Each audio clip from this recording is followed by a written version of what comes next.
Good afternoon, everybody. Welcome back to Wise Tech for Wise Money. Today's episode is called Specialist Risk, Trusted Advice, Building a Boutique Insurance Practice for High Net Worth Clients. In this episode, we explore what it really means to build a specialist advisory business and insurance, one built on judgment, experience and trust. I'm Gary Wayne, founder of A1 Solutions International. We help financial services and professional services improve efficiency and scale intelligently through AI automation and smart operating models. Today I'm joined by Steve Crowley, founder of a London-based boutique insurance brokerage focused on complex commercial and professional risk. Steve, welcome to the show. Perhaps you could take us back to the start when you first started your career and talk us how you got into insurance. Yeah, thanks Gary, good to be here. Yep, so I was in insurance back in the 80s, and I started with a company in Enfield on a training course which included going up to London, and then I speak French fluently, so I got involved with the French account, and that just sort of built up from there. And I stayed with that company for probably 5 years, and then I went to another insurance broker with a team, and I stayed there for a year or so, and then I started my own business in 1985. And I built that business up, mainly specializing at that time in fine art, jewelry and entertainment insurance, and sold that in 1992. At the end of 92 there were problems in Lloyd's at that time, and it wasn't really clear what was going to happen, if Lloyd's was even going to survive, and I decided that for a sort of smaller broker it was a good idea to sit back and see what's happening. So I did that, and Lloyd's rebuilt, and I went back into the market in 2010 and started another insurance brokerage, which is the one that I run today, and that is the mainstay of the business. There is professional indemnity. It's liability insurance. I have construction, surgeons, fund managers, money managers, and also have some other high net worth families I insure, and their property portfolios, and yeah, so it's pretty specialised stuff. Yeah. Take me back to the time at Lloyd's. What was going on at Lloyd's in the 80s? I don't quite recall myself, that made you want to exit. Well, Lloyd's was self-governing. It was under the Lloyd's Act in Parliament, and it really wasn't working properly, and as a result of that there were difficulties, and the FCA were brought in, I don't know when, but after 1992-93, when Lloyd's went into a restructuring period, and they removed the self-governing Lloyd's Act, and the FCA were appointed to oversee the insurance industry at Lloyd's in the same way that they were to oversee the insurance industry elsewhere in the UK. Well, what did that period teach you about risk and responsibility? Is there anything that sort of came out of that volatility? Well, I think it's important that you're aware of what the market trends are, of what the situation in the market. I wasn't happy with what was going on in Lloyd's in those late 80s, early 90s. What I saw wasn't really my cup of tea, and the resulting problems were not a surprise. And I think the important thing is, as in all business, just to understand that it's important to present things correctly. Yeah, I agree. After that, I think you mentioned you left insurance and moved to the United States to pursue a career in acting. Well, what drove you to do that? Quite a drastic change. Well, in 92, I sold in November of 92, and then went off. At that stage I was a polo player, so I went and played polo for a couple of years, and then what to do? I was keeping my eye on Lloyd's, and things weren't moving forward at Lloyd's. There was a huge restructuring in process, and I wasn't even sure I was going to go back into Lloyd's. And I just thought, well, I might try to go to New York, and went to the Strasberg Institute and learnt acting.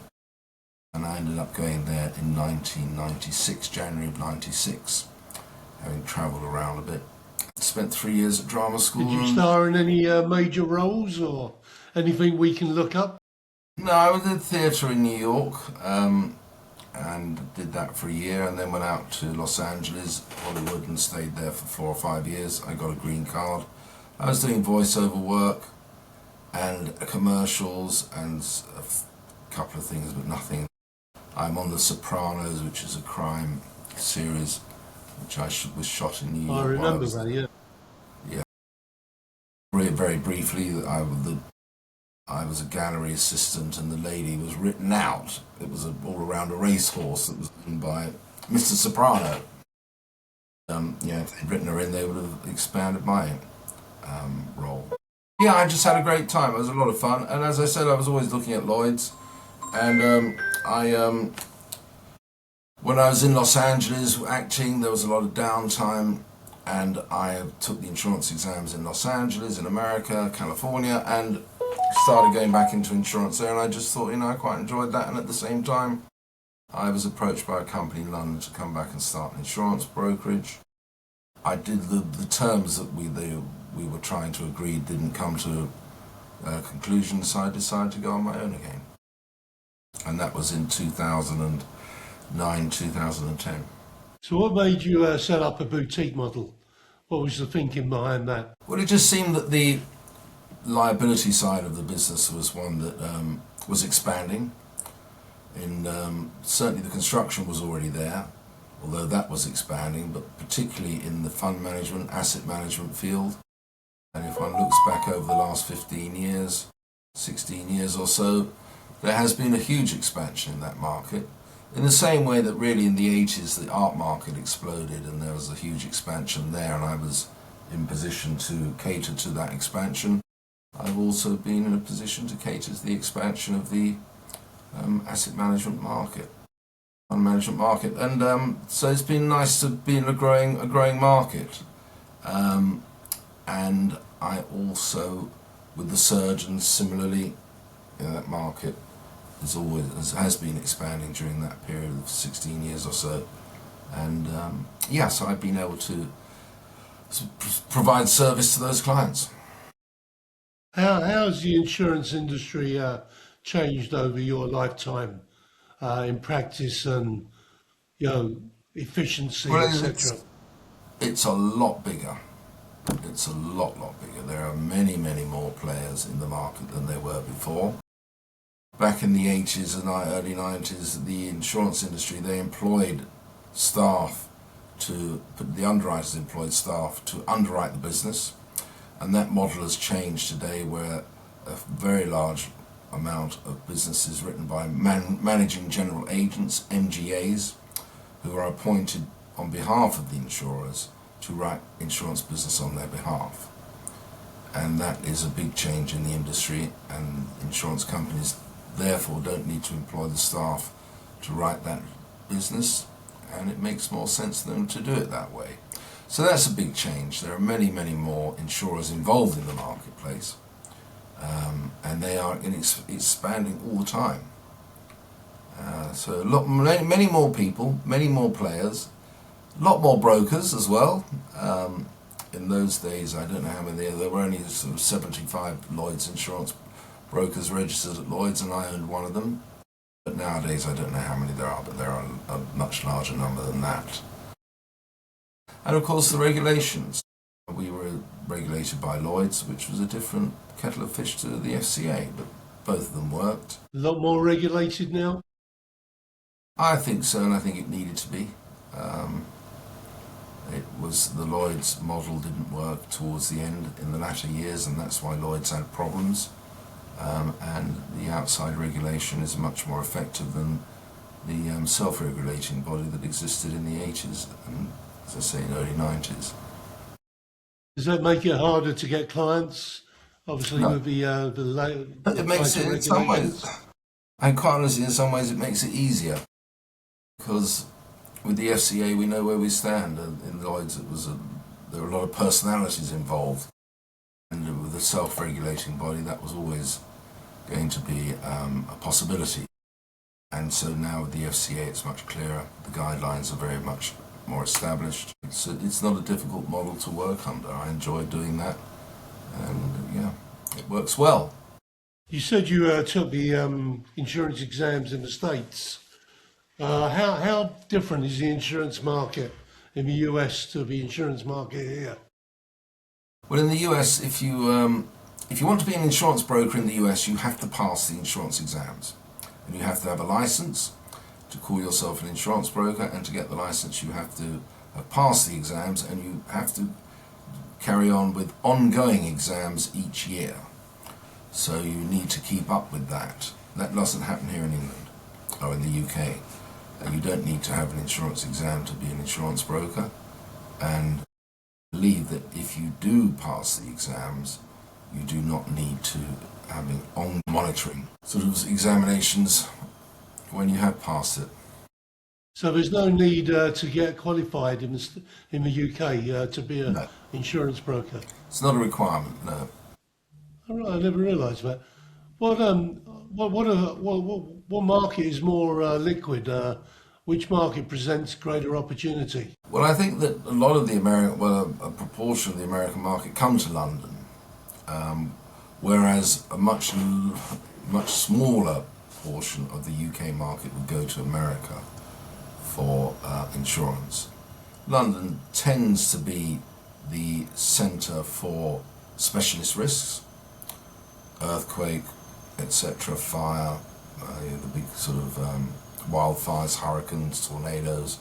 Lloyd's is a catastrophe market as well, and it's very regulated in America, the insurance industry, and it's much more heavily, I wouldn't say regulated than here, but there was a situation in California when I was there that insurers were not allowed to rate motor insurance on where the person lived, was domiciled. So there were higher theft areas in California, and they were not allowed to rate the vehicles that were kept in higher theft areas any differently to the ones that were kept in lower theft areas. That's a summary as I understand it. And so that was, it's much, yeah, they operate differently. Do you practice any insurance in the States now, or just purely UK? No, I do UK. I have other markets which I work in Gibraltar, and I do cater to other areas, other regions with partners. My direct client base is in the UK and Gibraltar, and it was in the EU until that changed. Sure. How do you think your past experience has changed or shaped the structure of your present business? Well, the business today is very, very different in that, we didn't even have fax machines back in the, sound like an old man. It's much easier to process business today than it was before, mainly because the bodies are not needed to do it so, and it's emails rather than letters. And Do you need one-to-one meetings nowadays? yes, I do. Some clients, and I like to meet clients, but a lot more is done on Zoom. That has only developed since COVID. I think that people realised that we don't need to meet as much as we were, and with people working more from home, the sort of going to the office to meet the insurance broker is not at the top of the list. Well, talk me through, you mentioned the areas you covered today. Can you give me a bit more detail and context on them? Well, construction, as it sounds, is it's a very good market. The general liability side of things, which is the area that the bulk of the premium is involved in, which is employers and public liability. They are really driven by claims, and that market All the markets at the moment are what we call softening to a certain degree, so the insurance premiums are just starting to reduce. And that's as a result of the fact that there haven't been any huge catastrophe losses in America. I think I'm right in saying the hurricane season last year in America was almost non-existent. So there's a lot more capacity for premium, and therefore, as insurers want to get more premium, they reduce their rates. Some of them do, and as a result, as there weren't any claims, the premiums have come down in the American catastrophe market and other markets. So therefore, there's sort of a requirement a pressure is put on insurers to maintain their premiums or try and increase them. So there's more competition. What about surgeons and people like that liability-wise? Well, surgeons traditionally were insured, covered by the government indemnity to organisations for that, and the premiums there were quite punitive in that they didn't reflect a claims record of a particular surgeon. They would bulk the surgeon class into one bag and everybody paid the same premium, really regardless of claims. I mean, that's a general summary, but that's what was happening to a certain degree. And insurance companies will class a certain type of practice under the surgeons differently. However, they will also give credit to people who have not had claims, and quite often they will increase the premiums or excesses for surgeons who have had claims. What do your clients typically have in common from a risk perspective? Is there any sort of common traits you see from all clients, even though they're in slightly different sectors? Well, it's really making mistakes. That's what we're insuring for all classes of those three areas that I've detailed. And it's a question of how well run the businesses are. I have construction companies and surgeons and fund managers on my book who've never had a claim. And there are others who have had claims, and we don't tend to really insure if they have a series of claims. It's really a question of how well the business is run. Obviously there's a luck element involved as well, acts of God, etc. However, if a business has a series of claims, then one would look at that differently to ones that do not have claims at all. What made you specialise in that area? I mean, obviously insurance encompasses so many different areas. What made you actually sort of concentrate on the areas you do? Well, it was an instinct, really. I could see that the markets were expanding. I was looking for expanding markets. Construction was expanding because of construction. We've seen in the last 16, 20 years what's happened in London alone, with the Docklands developments sort of getting greater and greater. And the construction industries, I felt, the surgeons and the fund manager, I just felt that they were really very much on the rise with medical situations and insurance for medical becoming higher and greater, more and more readily available. And I just felt that those three areas were ones to focus on. The liability area, that was really what I thought was to focus on, rather than the art insurance, which by the year sort of 2010 there were many more sort of players in the market, and it had really developed to a certain area, although prices are still rising quite significantly. But there were many more insurance brokers in that market, whereas when I expanded my business back in the 80s on the wave of that art market increase, there were very few insurance brokers who were able to provide that insurance cover on such high values as started to come into the marketplace at that time. So it was instinct that, yeah.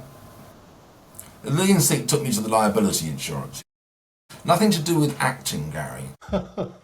You said you manage consequences, not just insurance. Can you explain that? So what was that? You said in a previous conversation that you manage consequences, not just insurance. I don't Can you quite know explain what you you meant by that? Well, you've lost me a bit. I have to be honest. I don't know what the consequences. I don't know. I don't understand what the question. What did I Well, say? I think when we spoke before, you said you manage consequences of events, not just insurance. But I think it's probably self-explanatory. Yeah, Where, I think. where, where do, yeah, Yeah. where do people most often misunderstand risk? Well, risk is, as I mentioned earlier, it's a lot to do with management and how well a company's procedures are in place and instinct with staff, particularly when it comes to employers' liability, making sure that there aren't careless staff who are going to create problems. And I've lost you, Gary, so I don't know. I know you were Yeah, having I'm, problems I'm with there your again. connection. Oh, you're back again. Yeah, I lost you there. I think it's the system. Sorry? The system seems to be playing up a bit today. Okay. Yeah, so it's really how well a company is run, and it's how well they monitor their staff and train their staff. It's all part of the it's part of what insurers look at when they're assessing a risk. However, claims experience really dictates as well how well a company is run. How do you generally find your clients nowadays? Marketing, word of mouth, those two areas, advertising, those are the three areas that we use to market, and word of mouth is certainly one of those areas, and just really sort of meeting people and explaining what I do and moving forward from there. You mentioned that you wanted to talk more to family offices. Is that something that's ongoing? Well, family offices, I insure high net worth families and their assets. I protect those, and that's an area certainly that falls within the portfolio of property management, and whatever else they might have, boats, planes, homes, commercial property, jewellery, fine art. Those areas are very much an area that I am involved in, and where I offer a very good service and very competitive rates. So at the end of the day, it's very important to get the insurance premiums right, because and that really is achieved apart in one way on my relationship with the insurers and my track record with them. If my business makes business for them, then they're more likely to be receptive to my new clients and offer good terms for them, because they have a good track record with me in the past. And part of my job is to sort of make sure that the clients that I bring to my underwriters or the insurers that I work with are bona fide and are of a good sort of sound risk. You keep your business lean. Is there any reason why you do that? Is it easier to manage that way? Yeah, I outsource a lot, and that works very well. But in today's market, it's rather nice that one doesn't need to employ the number of people that I needed to employ back in the 80s when I had my business then. And it's not necessary to do that in today's market. More outsourcing, more people are available to do that outsourcing, and it just saves on the complications that can arise from employing lots of staff and the structure. Sure. Yes. You work in Spain, I believe, don't you now? Sorry? You're in Spain now, yeah? Well, I spend a lot of time in Spain. I was in London. I arrived back here yesterday, so I was there for just under a couple of weeks in early January. I think that's why Christmas seems so long ago. Yeah, I was over in October a couple of times, and I'll be going over again in a couple of weeks. So I go backwards and forwards when it's necessary, and it's very easy for me to do that. Local airports where I live in Cadiz are very easy to access London, and it works very well for me. I just have had an affiliation to Spain for over 50 years, where we've had a family presence here, and I just enjoy being in Spain. And Spanish food. Do you offer any services into Spain? No. Do you offer any services into Spain? No, I don't. No, I just spend a lot of time here. So when you're scaling your business, what sort of role does LinkedIn play? Do you use that a lot? Yeah, I use LinkedIn. Yeah, it's a very good marketing tool. Yeah, I enjoy using that marketing tool. Yeah, yeah. Don't want to give too many secrets away, Gary. What's for future plans for your insurance business? Well, just expanding as usual, and in different territories. As I mentioned, I am licensed really, for want of a better expression, in the UK and Gibraltar. And when I have other areas which come into my portfolio of clients, partner with other brokers who are licensed in other areas like the EU, some may be, or outside the EU, then I will partner with other brokers and work with them to develop the business there. So there's a few projects that I'm working on at the moment that may involve being outside the UK again, and it'd be interesting to see how they develop in the forthcoming 12 months. And having worked and lived in America for 11 years, it's also interesting to have that string to my bow, and having been a licensed insurance broker in America. That's always an area that can develop, although there's not anything on the table right now. It's certainly one of interest, always. And the European market, Malta is a very big market for fund managers, as is Lisbon, Portugal is a very popular location for fund managers, asset managers to be located. More so than Gibraltar nowadays. I think there's been an exodus from Gibraltar to places like Malta, and particularly to Lisbon, Portugal. So I'm just down the road from Lisbon, and that's a good area for me to develop. And all my clients in Gibraltar are still continuing. So I've always got to try to have my finger on the pulse to see what's going on and take advantage of changes in the market. And that goes with insurers as well, because I have to make sure that my insurers are always competitive. At the same time, insurers that pay claims, because not all insurers are good at paying claims. I know that from experience. Yeah, and I do have a very nice portfolio of insurers that I use who pay their claims. And they make probably more money than the ones that don't pay them. What lessons have Sorry?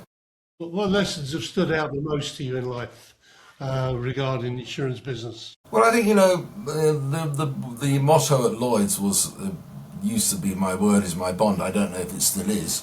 I don't really need to go into the Lloyd's market anymore, because the insurers at Lloyd's have their managing general agents, and they also have their own insurance companies that operate outside Lloyd's. I mean, occasionally it's necessary to go into the Lloyd's market, but much more so it's not.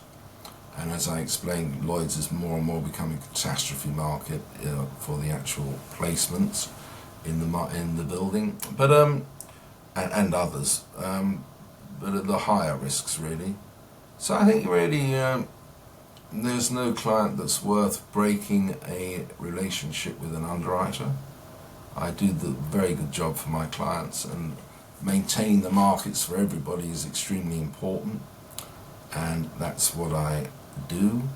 I make sure that I maintain my markets, which allows me to get very good terms from them, which allows the clients to benefit from those terms and the policies as well. It's not just the premium, but a combination of a good premium and a good policy wording is extremely important. Where do you see yourself in the next 2 to 3 years? Just continuing to expand slowly. I enjoy the combination that I have between the UK and Spain. I spend quite a bit of time here, but I also spend a lot of time in the UK and travelling. Yeah, just continuing to enjoy what I do, which is take care of my existing clients and meet new ones, meet new people. I like being involved with clients. I like the connection with clients. I like helping them solve problems that they may have, and I like getting a good deal for them, better deal for them. If you could change one thing overnight about how people think about risk and insurance, What would it be? Listen to your broker. I think it's very important that the client trusts the broker, and the relationship between the client and the insurance broker is extremely important, and it has to be one either on recommendation or personal experience, both ways with the client, the broker, and the other way back, and working together to achieve the best results for the client.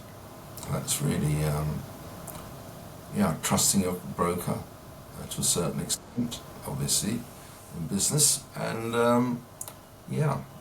listen to what they have to offer. Yeah, make use of it.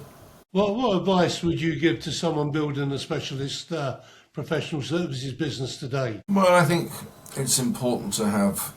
I have an insurance broker who places my liability insurance, and I think it's important to have a very good broker, again, who I trust and who I feel comfortable with and they feel comfortable with. It's important to use established accountants, and I think it's important to check prices and pay the going rate, and it's not always the best thing to get the cheapest. But I think using established companies with a good reputation and people that I can liaise with, or new people in the market can liaise with, is very important. The liability insurance, professional indemnity, directors and officers insurance is an area that I am involved in. Anyone starting up, I'd be happy to help. Particularly good contacts in, connections in.